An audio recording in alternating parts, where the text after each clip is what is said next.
This is Pet Life Radio. Let's talk pets.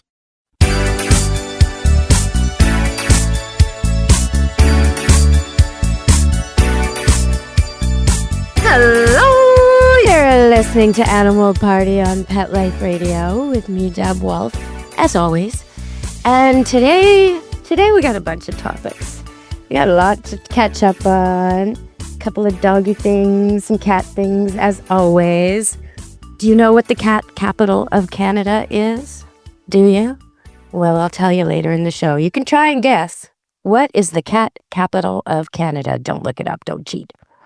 Why am I talking about Canada? Well, Canada's number 2 on our listeners. Number 1, United States of America, as always. Canada is number 2. And that's good for me, because that's where I live. But we've also got listeners from all over the world, including the UK and Australia, Europe, South Africa, all over the world, Korea. And Germany recently have been emailing me about mushroom hunting. On a previous show, I talked about how to teach your dog to find mushrooms or anything. How to teach your dog to find the car so you don't get lost anymore. Or how to find a kid that maybe takes off. And that reminded me of something that happened to me as a teenager. I was in Florida and I was pretty young, maybe 16 or so. And I kind of had a crush on a boy. And he and I walked around the little beautiful place that my parents had rented. You know, there were all these houses on stilts on Captiva Island. And all the kids used to meet at the pool and go down to the beach and light fires and stuff like that. So I met this boy, and I really liked this boy. And so me and this boy walked off together to have, I guess, a little kiss, little romance. Very young, very innocent, but a little bit naughty. So we went to a dark corner behind the pool where no one would see us, and we were getting to know each other. And just as things got interesting, I hear my father coughing as he's approaching. Yes, he borrowed the neighbor's dog. Yeah, because we didn't have our dog with us that time. He borrowed the neighbor's dog and he went for a walk in Florida, and he said, "Go find Debbie." And because I was the one who always walked the neighbor's dog found me. And so did my father. And that ended my international romance that never really got going. So you can teach your dog, or any dog, to find someone by name, especially if they already know their name. But it's so easy. You give the kid a treat and you say, "Go find Sally." And you walk the dog up to Sally and Sally gives him a treat. And then you tell Sally to hide behind the couch and you do it again. And then you tell Sally to go in the backyard and you do it again. And then you tell Sally to go farther. Maybe you go to a baseball field and you have her hide there a few times. And by the end of one training session, your dog can find Sally. So you should keep the dog on leash so that when it finds Sally, it doesn't, do it without you. Especially if it's a real lost kid, a little kid. You want to be there. You don't want the dog to go take off, find the kid, and now you're missing the dog and the kid. So you put the dog on the leash always when you're doing this game, and you can make it into a hide-and-go-seek game. And I've got that on my YouTube channel. So if you want to see how to teach your kids to play hide-and-go-seek with your dog, and it ends up being a trick that your dog will be able to save a kid, or find a kid, or bust a teenager later on. So it's a pretty good trick. All right, so check out my Deb Wolfe Pet Expert on YouTube, and you'll see how to do that. So recently, Jane Goodall passed away, and I'm happy to say that her protege, Diane Fossey, had a Mattel Barbie with a chimp made after her, so that's kind of cool. Or maybe it was Jane Goodall herself. I didn't buy the Barbie. At any rate, it's nice to see that these activists and environmentalists, climate activists, and animal rights people who are bringing attention to the plight of primates are getting a Barbie. So that kind of do good, save the world, make things better ideology is going to be something that's part of the pretend play of little kids. So that's awesome. So I like that. But I wonder if you know what Jane Goodall's favorite animal was. You might think it was a monkey, but it wasn't. I'll give you a hint. So see if you can figure that out without checking it up on YouTube or Google or anything else. Just see if you can figure it out. What do you think her favorite animal was? What got her started in the first place about caring for animals? All right, we're going to go to break and come back. I'm going to tell you about ostriches and belugas and a whole bunch of other things today on Animal Party, Pet Life Radio. Stay tuned. Take a bite out of your competition. Advertise your business with an ad in Pet Life Radio podcasts and radio shows. There is no other pet-related media that is as large and reaches more pet parents and pet lovers than Pet Life Radio. With over 7 million monthly listeners, Pet Life Radio podcasts are available on all major podcast platforms, and our live radio stream goes out to over 250 million subscribers on iHeartRadio, Odyssey, TuneIn, and other streaming apps. For more information on how you can advertise on the #1 pet podcast and radio network, visit PetLifeRadio.com/advertise today. Let's Talk Pets on PetLifeRadio.com.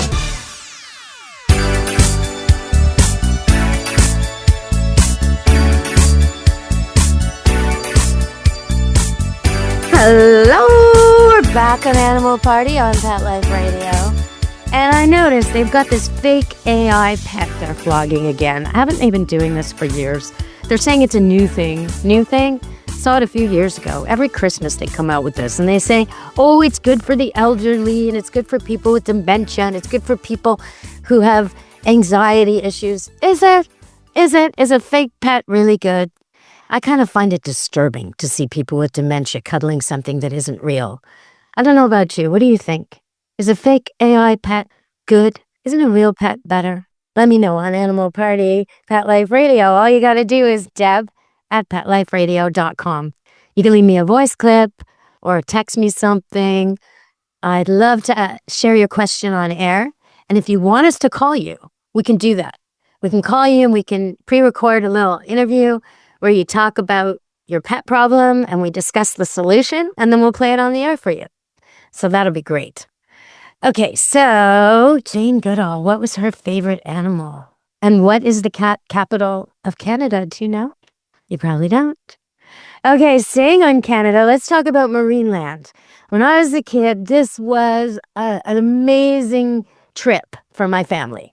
Well, my parents said, we're going to go to Marineland. That meant we were driving from Toronto to Niagara Falls, and we were going to see animals. Not only see them, we were going to see whales jump and seals and marine animals interacting with staff, doing tricks and hamming it up for the crowd. But we were also going to get to go in this big enclosure where my dad used to say it's a big con because you put the change in the little dispenser like a candy machine and out comes little grains for you to feed the animals. And so you put your money in and then you get these grains. And then he used to say, they got this figured. They got us paying to feed their animals. But that's what it was. And then you would stand there as a little girl or a little boy with your hand full of grain and these little goats and deer and things would come. I can't remember what they were, but they seemed awfully big at the time. And they would kind of swarm around you and gently nuzzle the grain out of your hand and eat it. And it was just an amazing experience for me as a kid. But now Marineland is in trouble. They've lost so many whales and they've had deaths and they've had injuries. And now one killer whale died. So many. I don't even want to go through all the problems they've had, but lots and lots of problems. So now the belugas in the enclosure have to be relocated. And there's a place that's volunteered to take them and save them. But they're having a lot of trouble getting permits. And China wants to buy them. And Canadian activists don't want them sold to China. So just watch out for this issue coming up. It's going to be in the news. And it's a really interesting issue that raises a lot of problems for people trying to do the right thing for animals worldwide. What do you do about different places in the world that have different values? And, how do you make sure these animals are safe? So, rescuing them and closing down a facility because it's not being run up to the Canadian standards, only to let the animals go to a place that's probably worse, doesn't make much sense. So there is a way to save these belugas. There is a place willing to take them. So hopefully it'll all get sorted, and we'll look in on that. Now, back to some other interesting Canadian animal news, weird stuff going on over here. There's an ostrich farm here that had COVID race through it. And many of the birds died, but many of the birds did not. And so the ostrich farm owners are arguing that their birds are actually the key to solving the avian connection, avian flu and COVID and all of that, and should be kept alive and should be studied. That makes sense to me. But the authorities think they should just be culled, because if they ever had it, they're at risk for continuing to have it or continuing to spread it, and they should be culled. Now, the people around the ostrich farm are very excited by this issue. People are pro and con, and recently someone was arrested firing shots there. So it's a very, very dynamic and changing. There's court orders, and there's restraining orders, and there's appeals, and it's all happening now. So I'm really curious to see what happens with these ostriches. And I'm hoping they study these birds and learn as much as they possibly can. Why did these birds manage to survive when none others did? Can they make a vaccine from that? Can they make a bird cure? Is there something key in this to solving the problem? I really want to know. All right, we're going to go to break and come back. And, well, a little bit about monkeys, actually, on Animal Party Pet Life Radio. Stay tuned. Real people, real stories. Our little dog developed this lymph problem. The chemotherapy lasted for 6 months, started developing more lymph nodes. So I thought I'd just try carnivore. The lymph nodes started to go down. Then I took him into the vet to have him checked out, and there was no signs at all inside. My cat had issues that developed in his eye, and 3 months later, my veterinarian said, let's go ahead and remove the eye. I heard the carnivore on advertising, so I said, you know what? I'm going to order this product. They did the procedure. They did all the tests, and they said, I don't know what you did. This product saved his eye. I've got a Labrador who could hardly lift herself up off the floor. The treatment was chemotherapy. That's when I said, this could be the ticket. About 3 weeks, you could tell. She was very alert. She was going on a 5-mile walk. She is just like prime again. Call 866-836-8735. That's 866-836-8735. Or visit carnivore.com. That's carnivora.com. Use promo code PETLIFE at checkout for 15% off your order at carnivora.com. Let's talk pets. Let's talk pets On Pet Life Radio. Pet Life Radio. PetLifeRadio.com.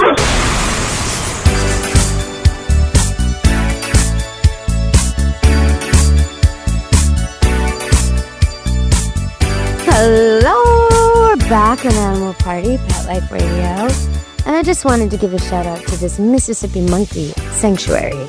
Since Jane Goodall and all of that, we may as well talk about them a little bit. So they are giving sanctuary to primates, but also helping veterans. So it's a double whammy. So a lot of times empty nesters, this is what the Mississippi Monkey Sanctuary is saying, empty nesters get monkeys as babies, and they baby them and they love them, especially New World monkeys like spider monkeys. But then the monkey grows up. It goes through adolescence or puberty, and it becomes a different animal than what they're used to. A baby monkey and an adult monkey are not the same. So the adult monkey becomes a problem. And so many, many adolescent monkeys are abandoned. So this place takes them in. But they also are volunteer-led and volunteer-run, and many of the volunteers are veterans with PTSD who find working with the monkeys really, really help. So if you need a monkey rehomed, or if you have PTSD and you're in Mississippi, check out the Mississippi Monkey Sanctuary. All right, everybody. I learned 2 new words recently. American words, and since most of my listeners are American, I'm going to share them with you. The American Dipper. That's a new word I learned. Now, what is an American Dipper? Well, it is not a person who goes to cocktail parties, like you might think. It's actually a bird that I saw for the first time yesterday, and 2 days ago. And I may have seen it many, many times and not realized it. It's a fascinating little bird. It's fluffy and gray and looks a little bit like a sparrow, but it lives its whole life in fast-moving rivers nearby, and it eats the bugs and things on the rocks. And you see these birds, they're amazing. They fly right into the waterfall over and over and over, and it looks like they're going to drown, and they don't. They fly right out, and they catch the bugs in the spray. It's amazing. So I just wanted to share with you, if you can see the American dipper out there on your hikes or walks, it's quite a sight. And the other word I learned, because I heard it on TV, was Catawampus. I never knew that word before, but apparently in the American South, it's a common word for kitty corner or askew, like when a picture isn't quite right. It's Catawampus. So, wow. It's got the word cat in it, so it makes it to Animal Party on Pet Life Radio, that's for sure. Okay, so we need to wrap up our questions today. What was her favorite animal? What was her favorite animal? It was not the monkey. No, it was the dog. The dog. Because she said that monkeys were too much like humans. They had all the negative traits of humans. But dogs you could trust, dogs you could love, dogs you could be unconditional with. And that's how she was. Her first love was the love of her dog. So, beautiful story. Okay, and what is the cat capital of Canada? None other than the little quaint town and suburb near Vancouver of Langley, the city of Langley, which is a beautiful little city with a river and quite sunny for this part of the world. But I wouldn't have thought that they would be the cat capital of BC and Canada. And yet they are. There's bigger cities, but this is the one where when they do surveys, more people identify as having cats and loving cats and caring about cats and wanting laws to consider cats and all these other things that were on a very lengthy survey. So there you go. The cat capital of Canada is Langley, BC. So I guess I should leave you with a little bit of a dog training tip before we go. And I'm trying to think, which one should I do? Which one? Well, I guess I could cover a little bit of no begging. No begging. Let's do no begging. All right. So if your dog follows you around when you're eating, put it in another area. If your dog follows you around when you're cooking, get it out of the kitchen. If your dog sits under the table and makes itself obvious when you're eating, move it away. That's the start. Number 1, you stop the behavior. Number 2, you give it a good new behavior. So if I had a dog who was an incessant beggar, maybe I inherited it from somebody else in the family who had fed it at the table or encouraged it to jump up on the table. Oh, no, I hate that. Or just bark and carry on whenever anyone's eating, or sit there with their big eyes drooling, looking at you, getting closer and closer. Okay, any dog who's a nuisance, and you get to decide what the nuisance is, any dog that's a nuisance, you stop that nuisance behavior first. And then you give it a new behavior. So in this case, I would tell that begging beagle or basset or lab or whatever the case, I would give it something else to do. Like, go lie down, go to your bed, go sit in the corner. Whatever command it already knows. And if it doesn't know anything, it's time to teach it a new command. So arrange something where you can tie it on a leash in that area. And then you say, go to your bed. And you walk it over to its bed on the leash, and you tie it up, you put it in the bed. Good dog. And you might even give it a treat for that. You might even give it its bone to chew. A bone that you maybe keep wrapped in the freezer and you take out for these special occasions, and you hand it to him, and there, he's got his bone. And now you continue cooking, right? And you don't reward him, and you don't talk to him, and occasionally you can say, good boy, on your bed, good boy, stay on your bed, good boy, that kind of thing. And at the very end, when you're all done with food or eating or prepping or whatever it is, wash your hands, put it all away. Now it's time to let the dog off the leash and praise him. If he doesn't need the leash, that's even better. If he'll just stay on his bed for his bone or stay in his spot, that's even better, because eventually you'll get to that and you won't need the leash. You might even have a dog who races over because he knows he's getting his special bone when you cook. You've got to just change it up. Now, some dogs aren't that food motivated, and then you won't be having this problem unless you've got someone who's made it a problem And then you got to get a handle on that person and teach them that just because when you ask the question, are you hungry? The dog acts hungry. Or, for example, when you go near the cat's food dish, it all of a sudden, meow, meow, meow, meow. It's wrapping around your legs and it's acting like it's starving. Could be that's the only trick it knows. That could be that's the only way it knows to interact with you. You haven't taught the cat to come. You haven't taught the cat to sit. You haven't taught the cat to shake paw. You haven't taught the cat to jump where you point so you can get it to run through obstacles or jump on a cat scratch. I haven't taught the cat anything. The only thing it knows is this trick of, do you want food? Yes, I want food. Meow, meow, meow. So if that's the case, no, you got to measure your food. If you got a fat cat that keeps telling you it's hungry, you got to measure your food with a measuring cup and make a chart if there's more than one person in the house. So this cat is not begging food off everybody. Yes, I'm hungry. I haven't eaten. Oh, okay. I'll feed you. Now the cat's had 3-4 meals a day when it should have had 2.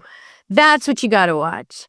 All right, everybody. Don't let your dogs or your cats trick you into feeding them too much or become nuisances.